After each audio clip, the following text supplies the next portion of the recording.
bank. I got money in the bank. Hey, what you drink? So what if I told you you could have $1,200 at the end of the year? That breaks down to savings of $100 a month. If you're thinking of getting there, that could be pretty easy for you to do. It doesn't have to be that big of a challenge. Yes, it okay, financial professional Megan Clark from Clark Financial Solutions is joining us now with 4 simple ways to pocket more money. So I got to ask this because during the break I was telling Megan that most of the time we have men on the show telling us how we should save money. Right. And the first thing out of my mind is like, well, you don't have to shoe shop. Yes. Okay, so woman to woman, how am I going to save $1,200 by the end of the year and shoe shop? Exactly. So just when I said off air, my motto is NPR, never pay retail. Okay. So always buy stuff when it's on sale. Okay. You know, look for the sale times.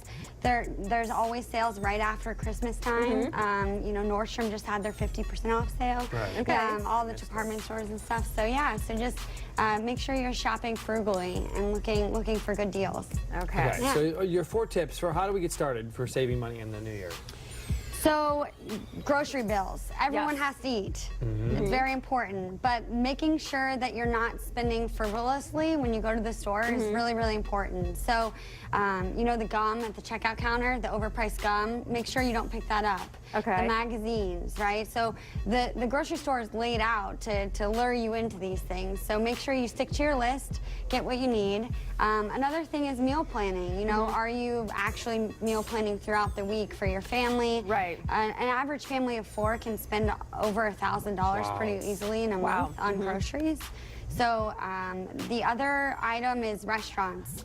Eating out, food is Costs so obviously, much. yes, food is obviously marked up at a restaurant. An entree that maybe costs $15, you can make Almost it home double for it. 3 to 5. Yeah. You know, so. Well, let me ask you this. Is it, you know, because sometimes I hear people say, well, don't go to this particular store to buy this particular item. Go to this one because it's cheaper.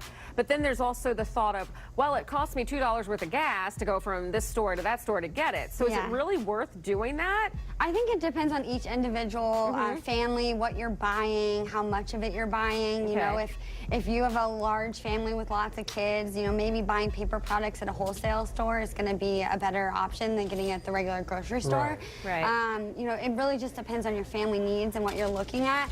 But you can evaluate and say, hey, a gallon of gas is X amount, and I'm going to save $5 by driving, you know, so then maybe it's worth it. It works, yeah. So if we do save, what should we do with our money that we save? Yeah, so make sure that you actually save it, right, and put it into a savings account. You can increase your 401k contribution if you have that. You can do a Roth IRA to save tax efficiently for the future. So there's lots of different ways, but with all those savings, make sure you don't just spend it on something else. There's all kinds of tools you can use to budget and hide money from yourself, whether it's an automatic transfer to a savings account, something like that. There's a budget worksheet right on our website at clarkfinancialplanning.com that people can go and fill out. It's free to use.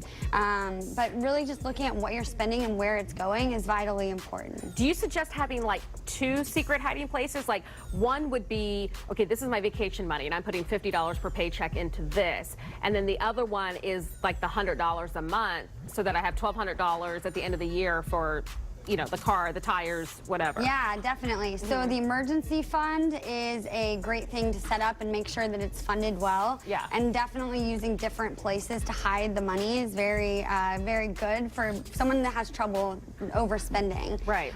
There's even certain banks that you can set up your set expenses so that it hides those set expenses in your bank account when you look at it on your mobile app and everything.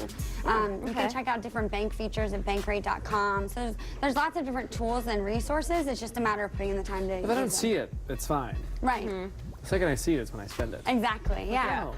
Well, what about those, like, I don't know if it's stocks or bonds, but like things you can put your money into, but you wouldn't necessarily pull it out every day to like go grocery shopping, but like 6 months from now you want to go on a trip, then you would pull it out.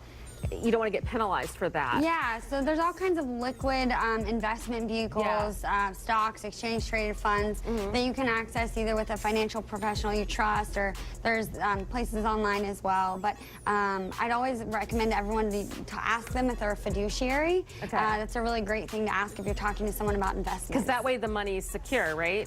If they're a fiduciary, it means that there's the professional, the financial professional, needs to offer you advice that's always in your best interest. Okay. Not So in it's their best interest. Yeah, exactly. So back to the $100 a month, saving it. Everyone should save at least $100 a month? Yes, yeah. It's easy to do. You can challenge yourself. I don't know if have you guys ever heard of the 5 cent challenge, the nickel challenge? So you start on day 1 of the year and you put a nickel in a savings account, and every day you add an additional nickel into the savings account. So 5 cents, 10 cents, 15 cents. By the end of the year, you'll put away $18.25 on your last day. So not breaking the bank, right?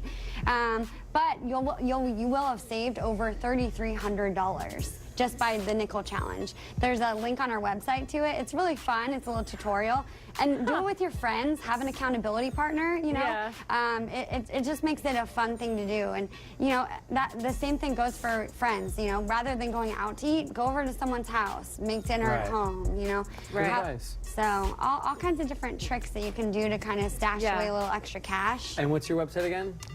It's www.clarkfinancialplanning.com. Awesome. Cool. Okay. Thanks for that. coming in. Wonderful. Thank you for having me. Yeah. Really appreciate it. All right.